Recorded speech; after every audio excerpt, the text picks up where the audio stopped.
ನಮಸ್ಕಾರ ಸ್ನೇಹಿತರೆ. ಕೋಆಪರೇಟಿವ್ ಪ್ರಶ್ನೆಗಳ ಸರಣಿ ಏನ್ ಮಾಡ್ತಾ ಇದೀವಿ. ಸೊ ಚಿತ್ರದುರ್ಗದ ಡಿಸಿಸಿ ಬ್ಯಾಂಕ್ಗೆ ಇದು ಇಂಪಾರ್ಟೆಂಟ್ ಕ್ವಶನ್ಸ್ ಕೂಡ ಆಗಿರುತ್ತದೆ. ಈ ಸರಣಿಗಳಲ್ಲಿ ಇದು 26ನೇ ವಿಡಿಯೋ ನಾವು ಮಾಡ್ತಾ ಇರ್ತಕ್ಕಂತ ಕೋಆಪರೇಟಿವ್ ಕ್ವಶನ್ ಸೀರೀಸ್ ಅಲ್ಲಿ.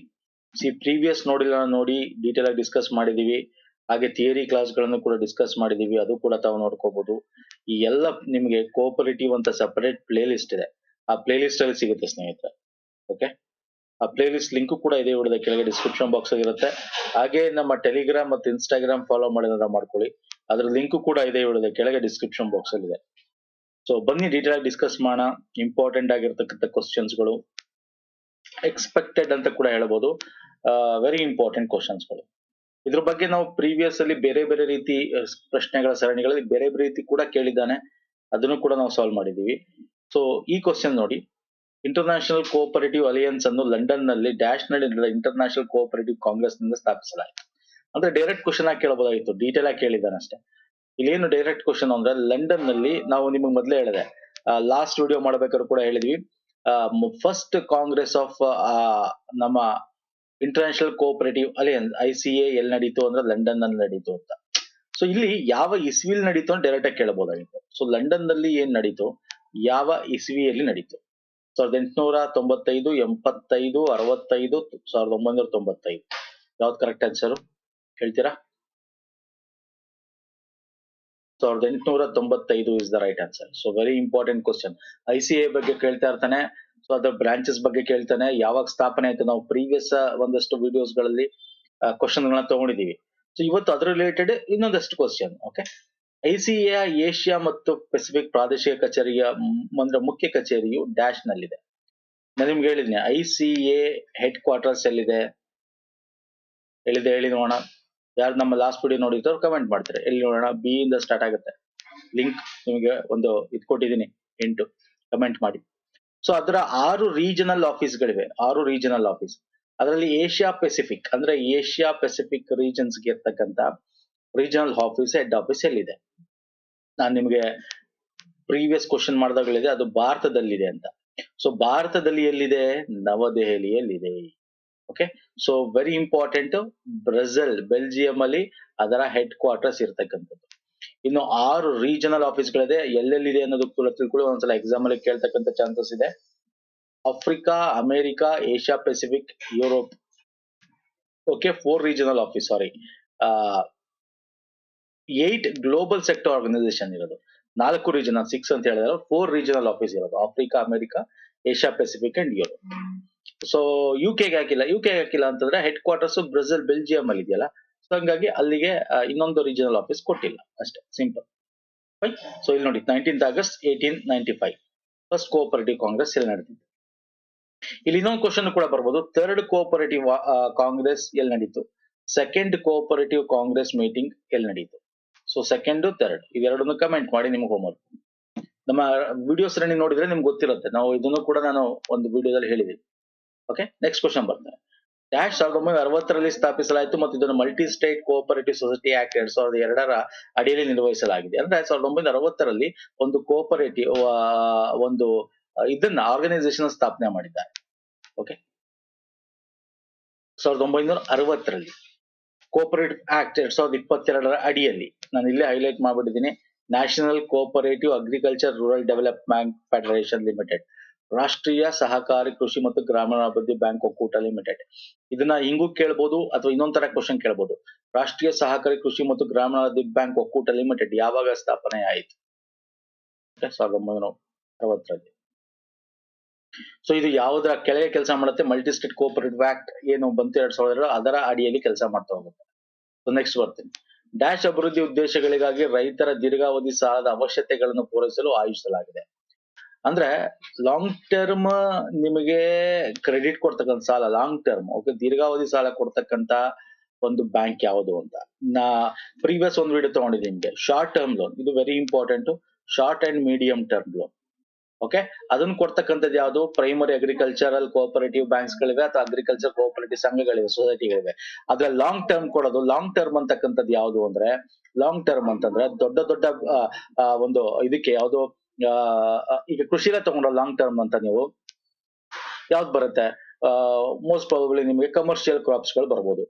ಅದು ಬಿಟ್ರೆ ನಮಗೆ ಯಾವ್ದು ಬರುತ್ತೆ, ಲ್ಯಾಂಡ್ ಡೆವಲಪ್ಮೆಂಟ್ ಬ್ಯಾಂಕ್ಸ್, ಭೂ ಅಭಿವೃದ್ಧಿ ಅಂದ್ರೆ ಭೂಮಿಯನ್ನು ಅಭಿವೃದ್ಧಿ ಮಾಡಿರ್ತಕ್ಕಂತ ಬೇರೆ ಯಾವ್ದೇ ರೀತಿ ಲೋನ್ಗಳನ್ನ ಲಾಂಗ್ ಟರ್ಮ್ ಲೋನ್ ಅಂತ ಕರಿತೀವಿ. ಯಾಕಂದ್ರೆ ಅದನ್ನ ಮಾಡಿ ಬೆಳೆದು ಕಮರ್ಷಿಯಲ್ ಲಾಂಗ್ ಟರ್ಮ್ ಲೋನ್ಗಳಲ್ಲಿ 10 ವರ್ಷ ಆದ್ರೂ ಆಯ್ತು ತನಕನೂ ಕೂಡ ಎಕ್ಸ್ಟೆಂಡೆಡ್ ಪೀರಿಯಡ್ ಇರುತ್ತೆ. ಸೊ ಹಾಗಾಗಿ ಭೂ ಅಭಿವೃದ್ಧಿ ಬ್ಯಾಂಕ್ಗಳು is the right answer. Okay, short term and medium term ಗೊತ್ತಿರಲಿ, ಅದನ್ನ ನಾವು ಕೂಡ ಕವರ್ ಮಾಡಿದ್ವಿ questions already. So most important question ಇದನ್ನ, ಈ ಕ್ವಶನ್ ಅಲ್ಲೇ ನಿಮಗೆ 2 ರೀತಿ ಕ್ವಶನ್ಸ್ ಗಳು ಬಂದ್ಬಿಡ್ತವೆ. ಶ್ರೀ ಬಿ ಶಿವರಾಮನ್ ಅವರ ಅಧ್ಯಕ್ಷತೆಯಲ್ಲಿ ಕೃಷಿ ಮತ್ತು ಗ್ರಾಮೀಣಾಭಿವೃದ್ಧಿಗಾಗಿ ಸಾಂಸ್ಥಿಕ ಸಾಲದ ವ್ಯವಸ್ಥೆಯನ್ನು ಪರಿಶೀಲಿಸಲು ಸಮಿತಿಯು ಡ್ಯಾಶ್ ಸ್ಥಾಪಿಸಲಾಯಿತು. ಅಂದ್ರೆ ಶಿವರಾಮನ್ ಕಮಿಟಿ ಶಿಫಾರಸಿನ ಮೇಲೆಗೆ ಒಂದು ಗ್ರಾಮೀಣಾಭಿವೃದ್ಧಿಗೆ, ಅಗ್ರಿಕಲ್ಚರ್ ಮತ್ತೆ ರೂರಲ್ ಡೆವಲಪ್ಮೆಂಟ್ ಗೆ ಸಾಲ ಕೊಡ್ತಕ್ಕಂಥ ಒಂದು ಸಂಸ್ಥೆ ಸ್ಥಾಪನೆ ಆಗತ್ತೆ. ಯಾವುದು ಅಂತ ಡೈರೆಕ್ಟ್ ಆಗಿ ಕೇಳ್ತಾನೆ. ಯಾವುದು ಸರ್? ಇನ್ನೊಂದ್ಸಲ ಇನ್ನೊಂದು ಕೇಳ್ತಾನೆ. ನಬಾರ್ಡ್ ಯಾವ ಒಂದು ಕಮಿಟಿಯ ಒಂದು ಶಿಫಾರಸಿನ ಮೇಲೆ ಸ್ಥಾಪನೆ ಆಯಿತು? ಕೃಷಿ ಗ್ರಾಮೀಣಾಭಿವೃದ್ಧಿ ಮತ್ತು ರಾಷ್ಟ್ರೀಯ bank, national bank for agriculture rural development, NABARD ಅಂತ ಕರಿತೀವಿ. NABARD. Okay, so very important ಇದು. ನಬಾರ್ಡ್ ಬಗ್ಗೆ ಯಾವಾಗ ಸ್ಥಾಪನೆ ಆಯ್ತು ಅದನ್ನ ಡೈರೆಕ್ಟ್ ಆಗಿ ಕೇಳ್ತಾನೆ ನಿಮ್ಗೆ. 1982 12 ಜುಲೈಲಿ ಸ್ಥಾಪನೆ ಆಗಿತ್ತು. ಅದು ಹೆಡ್ ಕ್ವಾರ್ಟರ್ಸ್ ಎಲ್ಲಿದೆ? ಮುಂಬೈಯಲ್ಲಿದೆ. ಮಿನಿಸ್ಟರ್ ಆಫ್ ಫೈನಾನ್ಸ್ ಅಂಡ್ ಈಗಿನ ಚೇರ್ಮನ್ ಯಾರಿದ್ದಾರೆ? ಈಗಿನ ಚೇರ್ಮನ್ ಶ್ರೀ ಶಾಜಿ ಕೆವಿ ಅಂತ. ಈಗ ರೀಸೆಂಟ್ ಆಗಿ ಐ ಥಿಂಕ್ ಸೊ ಒಂದು 1 ಇಯರ್ ಆಗಿಲ್ಲ ಇನ್ನೂ, ಇವರು ಹೊಸದಾಗಿ ಏನೋ ಇದನ್ನ ವಹಿಸ್ಕೊತಾರೆ ಚೇರ್ಮನ್ಶಿಪ್. ಯಾವುದು? ನಬಾರ್ಡ್. ಎಲ್ಲಿದೆ? ಮುಂಬೈಲಿದೆ ಹೆಡ್ ಕ್ವಾರ್ಟರ್ಸ್.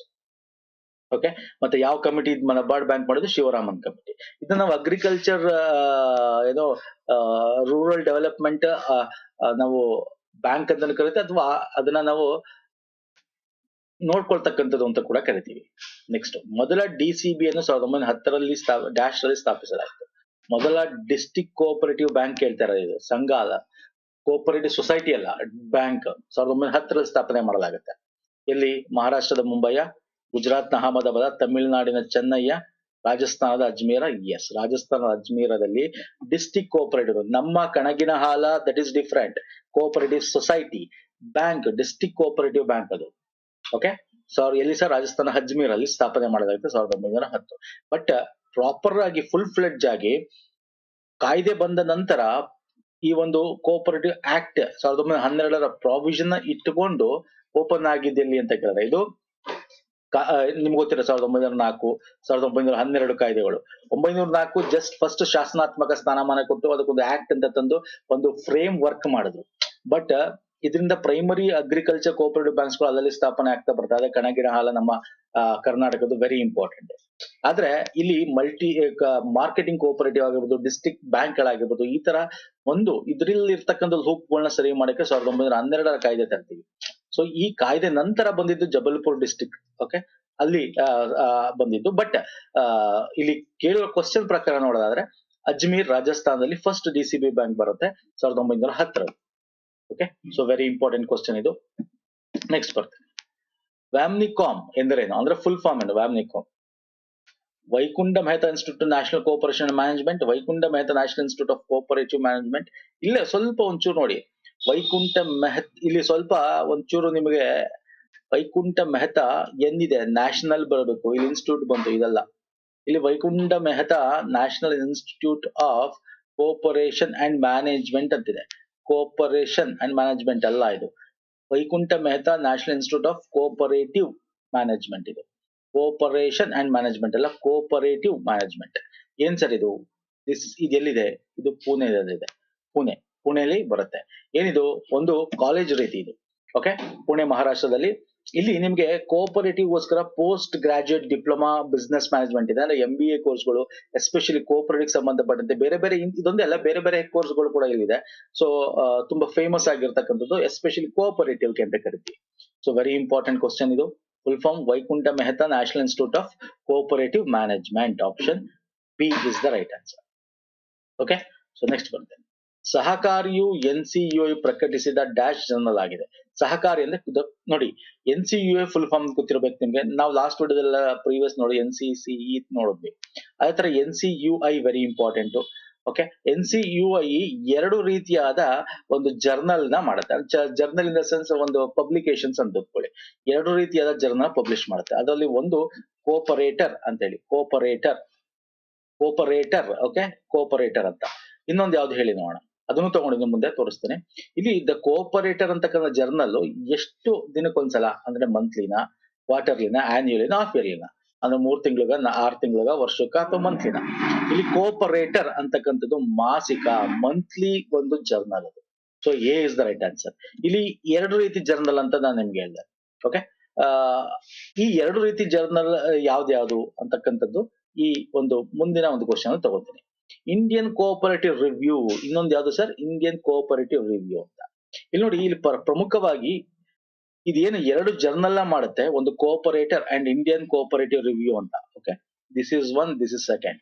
ಇದು ಮಂತ್ಲಿ ಆದ್ರೆ, ಓಕೆ, ಇದು ಎಷ್ಟು ದಿನಕ್ಕೊಂದ್ಸಲ ಮಾಡುತ್ತೆ ಇದು ಕ್ವಾರ್ಟರ್ಲಿ. ಓಕೆ, ಏನ್ ಸರ್ ಇದು ಅಂದ್ರೆ ಕೋಆಪರೇಟಿವ್ ಸಿಚುಯೇಷನ್ಸ್ ಭಾರತದಲ್ಲಿ ಹೆಂಗಿದೆ ಅದ್ರ ಬಗ್ಗೆ ರಿಪೋರ್ಟ್ಸ್ ಆಗಿರಬಹುದು, ಏನ್ ಮಾಡ್ಬೋದು, ಎಲ್ಲೆಲ್ಲಿ ಏನ್ ನಡೀತಿ, ಈ ತರದ್ದು ಕೊಡ್ತಾ ಹೋಗುತ್ತೆ. ಮತ್ತೆ ಪ್ರೆಸೆಂಟ್ ಸಿಚುಯೇಷನ್ ಯಾವ್ದ್ರಲ್ಲಿ ಇದೀವಿ ಅನ್ನೋದು ಕೂಡ ಹೇಳ್ತಾ ಹೋಗುತ್ತೆ. ಸೊ ಇಲ್ಲಿ ಇಂಡಿಯನ್ ಕೋಆಪರೇಟಿವ್ ರಿವ್ಯೂ ತ್ರೈಮಾಸಿಕ ಸಂಶೋಧನೆಯ ಒಂದು ರಿಸರ್ಚ್ ಜರ್ನಲ್ ಅದು.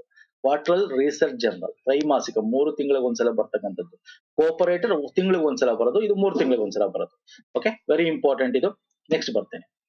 ಭಾರತದಲ್ಲಿ ಸಹಕಾರ ಸಪ್ತಾಹವನ್ನು ಇದೇ ತಿಂಗಳಿನಲ್ಲಿ ಆಚರಿಸಲಾಗುತ್ತೆ. ಮತ್ತೆ ಇಲ್ಲಿ ಇನ್ನೊಂದು ಕ್ವಶನ್ ನಿಮ್ಗೆ ಹೋಮ್ವರ್ಕ್. NUCI ಫುಲ್ ಫಾರ್ಮ್ ಏನು? Very important. Comment section comment ಮಾಡಿ ಸ್ನೇಹಿತರೆ. ಭಾರತದಲ್ಲಿ ಸಹಕಾರ ಸಪ್ತಾಹ ಅಂದ್ರೆ ಕೋಆಪರೇಟಿವ್ ವೀಕ್ ಭಾರತದಲ್ಲಿ ಯಾವಾಗ ಸೆಲೆಬ್ರೇಟ್ ಮಾಡ್ತೀವಿ? ಜನವರಿ, ಜುಲೈ, ನವೆಂಬರ್, ಅಕ್ಟೋಬರ್. ಇಲ್ಲಿ ವೀಕ್ ಮಾತ್ರ ಕೊಟ್ಟಿದ್ದಾನೆ, ಅಂದ್ರೆ ಯಾವ ತಿಂಗಳಲ್ಲಿ ಅಂತ. ಇದು ನಿಮಗೆ ಗೊತ್ತಿರಲೇಬೇಕು, ಲಾಸ್ಟ್ ವಿಡಿಯೋದಲ್ಲಿ ಡಿಸ್ಕಸ್ ಮಾಡಿದ್ದೆ. November is the right answer. But November ಅಲ್ಲಿ ಯಾವ ಒಂದು ತಿಂಗಳಿಂದ ಯಾವ ತಿಂಗಳು ಅಂತ ಕೂಡ ಗೊತ್ತಿರಬೇಕು. ಹೇಳ್ತೀರಾ, ಕಮೆಂಟ್ ಮಾಡ್ತೀರಾ, ಯಾವ ತಿಂಗಳಿಂದ ಯಾವ ತಿಂಗಳಲ್ಲಿ ಕೋಆಪರೇಟಿವ್ ವೀಕ್ ಸೆಲೆಬ್ರೇಟ್ ಮಾಡ್ತೀವಿ ಅಂತ? ನವೆಂಬರ್ ಅಲ್ಲಿ ವೀಕ್, ವಾರ ಯಾವುದು? 14ರಿಂದ 20 ಈ ವರ್ಷ 2023. ಓಕೆ, ಬಟ್ ಇದೊಂದೇ ಅಲ್ಲ, ಇದರ ಒಂದು 2023 ಇಲ್ಲಿ ನಾನು ತಗೋತೀನಿ. 2023 ಕೋಆಪರೇಟಿವ್ ವೀಕ್ ಥೀಮ್ ಏನು? ವಿಷಯ ಏನು ಹೇಳ್ತೀರಾ? ಓಕೆ, ಹೇಳ್ತೀರಾ? ಬರೀಲ್ಲ ಇಲ್ಲಿ, ಕಮೆಂಟ್ ಮಾಡ್ತೀರಾ? Roll of cooperative